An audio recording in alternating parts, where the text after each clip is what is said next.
नमस्कार, मेरा नाम है डॉक्टर पुरु धवन और आज इस वीडियो में हम बात करने वाले हैं हाई फाइबर डाइट के बारे में।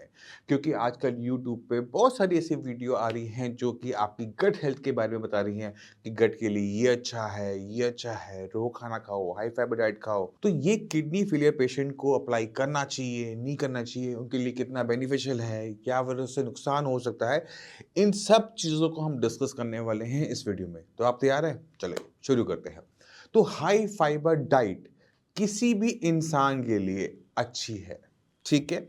मगर किडनी फेलियर पेशेंट की बॉडी एक नॉर्मल बॉडी तो है ही नहीं। अब उसकी बॉडी में कुछ ऐसी चीज़ें हो रही हैं जिसका हमें ध्यान रखते हुए खाने-पीने को रखना पड़ता है।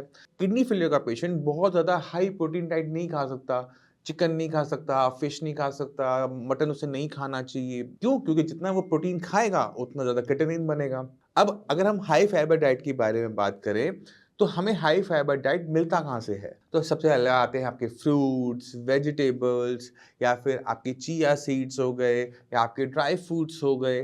फाइबर अलाउड है, मना नहीं है, बट जो आइटम हम खा रहे हैं उसमें फाइबर के अलावा भी बहुत कुछ होगा। हमें फाइबर के साथ-साथ उसमें और क्या चीज़ें हैं उसका ध्यान रखते हुए खाना पड़ता है। क्योंकि हमारे जो फाइबर होते हैं वो 2 टाइप के हैं, सॉल्युबल भी है, इनसॉल्युबल भी है। मान लो कि अगर किसी ने कहा कि आपको फाइबर के लिए एवोकाडो खाना है, एवोकाडो में सॉल्युबल फाइबर है, मगर एवोकाडो के अंदर पोटेशियम की मात्रा भी ज़्यादा है, वो आपके लिए नुकसानदेही हो सकता है।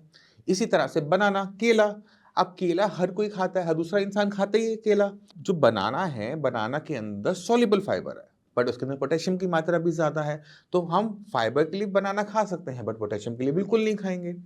तो ये छोटी-छोटी चीज़ें होती हैं जिसका हमें ध्यान रखना होता है। तो शुरुआत करते हैं समझने से कि क्या खाना है और कैसे खाना है। तो फाइबर डाइट के लिए आपको अलग से किसी चीज़ को प्लान करने की ज़रूरत नहीं होती। आपकी किचन में जितनी भी सब्जियाँ पड़ी हुई हैं ना, वो सारी हाई फाइबर है। याद रखना, ठीक है?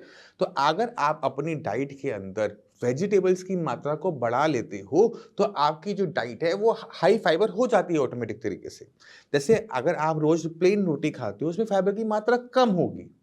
बट अगर उसके अंदर मैं गोभी को कद्दूकस करके डाल दूँ या फिर मैं थोड़ी-सी गाजर कद्दूकस करके डाल दूँ, तो वही रोटी हाई फाइबरस हो गई। तो ये जो हाई फाइबरस रोटी है, इसका सेवन आप दिन में जितनी मर्ज़ी बार करो, कोई नुकसान नहीं है। जो आपकी प्लेन रोटी का टेस्ट था, वो भी बदल जाएगा। वो और हेल्दी हो गई और न्यूट्रिशियस हो गई, आपका गट हेल्थ अच्छी रहेगी।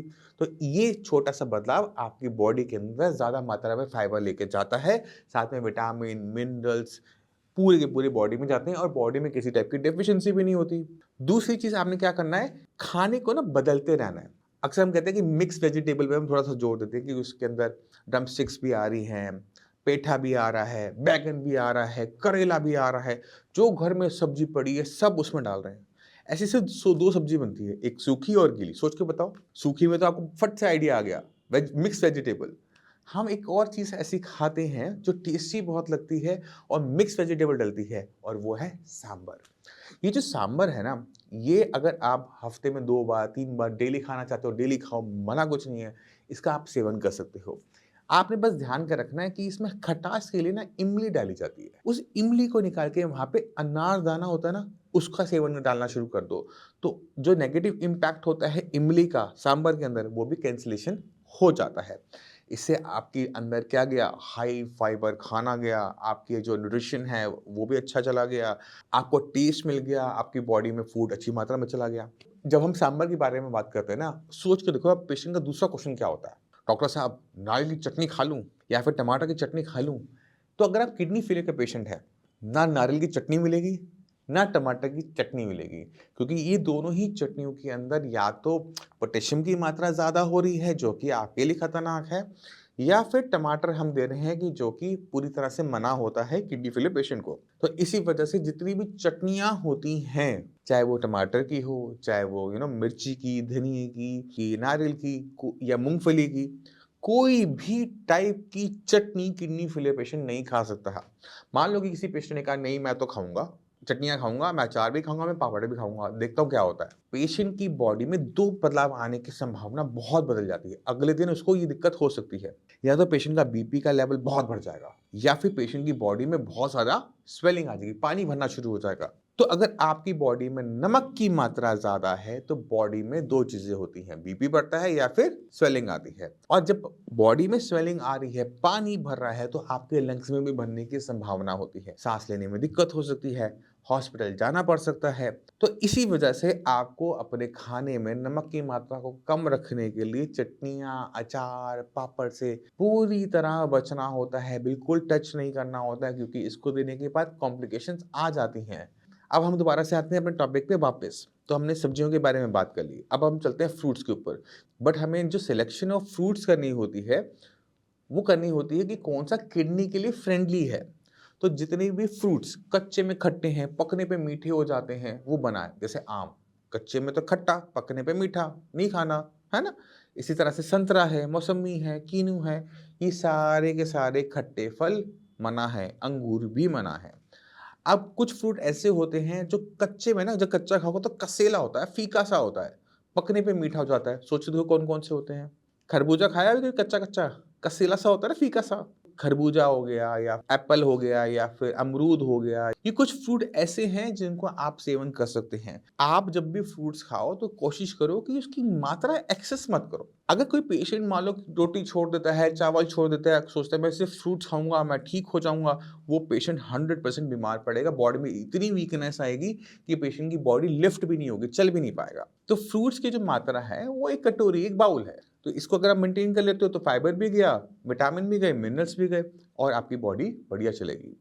इसके बाद आते हैं हम अपने अनाज के ऊपर। अब हम गेहूँ खाते हैं मैक्सिमम या चावल खाते हैं और आजकल डिफरेंट डिफरेंट टाइप के हमारे मार्केट में नए-नए टाइप के महँगे-महँगे अनाज आ रहे हैं, जिनको बहुत अच्छी तरीके से प्रमोट किया जा रहा है, देख रहा हूँ सब कुछ। ये जो अनाज है, इसको आप खाया जा सकता है, बट रोज़-रोज़ नहीं। क्यों? क्योंकि आपकी बॉडी में कैलोरीज़ कहाँ से जाएगी? अगर आपने बहुत ज़्यादा हाई फाइबर खाना खाया, मान लो चना डाल के खा रहे हो, सोयाबीन डाल के खा रहे हो, गेहूँ नहीं खा रहे, तो आपका वज़न गिरेगा। एक मोटा इंसान मेरे जैसा वज़न गिराए, ठीक है, समझ में आता है। मेरे पास एक्स्ट्रा है, मैं दे सकता हूँ। बट किडनी फेलियर का पेशेंट अगर वेट लूज़ कर रहा है, तो वो उसकी सबसे बड़ी गलतियों में से एक साबित होता है। अभी नहीं होता, कुछ टाइम बाद होता है। क्यों होता है? उसको समझने की कोशिश करेंगे। अगर आपका जो बॉडी में वेट है, वो आपका बॉडी वेट कहाँ से बन रहा है? आपकी मसल से, आपकी बॉडी में फैट से, हड्डियों से। अगर आपकी बॉडी वेट लूज़ करना स्टार्ट करती है, तो आपकी बॉडी में वीकनेस आएगी और ये वीकनेस आपको और बीमार करेगी। दूसरी चीज़, अब किसी भी किडनी फेलियर पेशेंट को कोई नहीं जानता कि कब डायलिसिस की ज़रूरत पड़ जाए। हो सकता है उसे बहुत तेज़ बुखार आ जाए, 103, 104, 105, 104 का, और पेशेंट को एकदम हॉस्पिटल जाना पड़ जाए। डॉक्टर कहेगा ओके सर, इनका तो क्रेटिनिन बहुत बढ़ गया, इनका डायलिसिस करवाओ। पेशेंट में तो दम ही नहीं है। पेशेंट को लगता है कि पेशेंट का डायलिसिस कर दिया, ये तो खत्म हो जाएगा। तो ऐसी स्थिति में कभी भी नहीं पहुँचना जहाँ पर आपका वज़न बहुत कम हो, शरीर में बहुत ज़्यादा कमज़ोरी हो। ऐसे पेशेंट का डायलिसिस किसी इमरजेंसी कंडीशन के अंदर भी नहीं हो सकता। अब पेशेंट बच ही नहीं पाएगा, पेशेंट की तो डेथ हो जाएगी। बट हम इमरजेंसी के लिए अगर बॉडी रेडी नहीं है, तो वो तो इमरजेंसी खत्म हो गई ना, हम बच ही नहीं सकते। तो आपने क्या करना होता है, अपनी बॉडी को जितना हो सके हेल्दी रखना होता है। आपने अपनी डाइट को रिच, बैलेंस रखना होता है। कुछ चीज़ों का जो परहेज़ है, जो हम बताते हैं, उसके पीछे कारण है। किसी चीज़ को अगर मैं चाय-कॉफ़ी मना कर रहा हूँ, तो ऐसे नहीं मैं शौक से मना कर रहा हूँ, मजबूरी है, मेरी मजबूरी है। मुझे अगर पेशेंट को ठीक से चलाना है, तो वो मेरी मजबूरियों में से काउंट आप कर लो, अपनी मत करो, मेरी मजबूरी काउंट कर लो। नॉन-वेज बंद कर रहा हूँ, तो वो मेरी मजबूरी है कि मुझे आपका क्रेटिनिन डाउन करना है, क्रेटिनिन आपका पहले से बेटर करना है, या फिर आपकी जो किडनी है उसकी फंक्शनिंग बढ़ानी है, तो मेरी मजबूरी है कि मुझे वो बंद करना पड़ेगा और आपको मेरे साथ चलने के लिए वो साथ देना पड़ेगा। तो वो जो छोटे-छोटे परहेज़ हैं उसको अंडरस्टैंड करो, आपके माइंड में डाउट है उन्हें क्लियर करो, बट गलतियाँ मत करो। जानकर गलतियाँ मत करो। अनजाने में की हुई गलती माफ़, जान के की हुई गलती कभी भी माफ़ नहीं होती। तो ये गलतियाँ आप सभी ने नहीं करनी। मैं उम्मीद करता हूँ इस वीडियो में किडनी फेलियर पेशेंट के माइंड में आजकल आने वाले एक और सवाल का हमने जवाब दिया है कि वो फाइबर में क्या खाए, क्या नहीं खाए। फिर भी आपके माइंड में डाउट रह जाए ना, एक लिस्ट बना लेना, कौन-कौन सी आइटम आप खाना चाहते हो। और जब भी मेरे पास आओगे मैं फट से बता दूँगा कि ये खाना है, ये नहीं खाना है, क्यों खाना है, क्यों नहीं खाना है। हम वो अगले 10 मिनट में जब आप बैठोगे मेरे साथ, मैं क्लियर कर दूँगा। इसी के साथ चलने की आज्ञा चाहूँगा। मिलते हैं अगली वीडियो में, तब तक के लिए नमस्कार।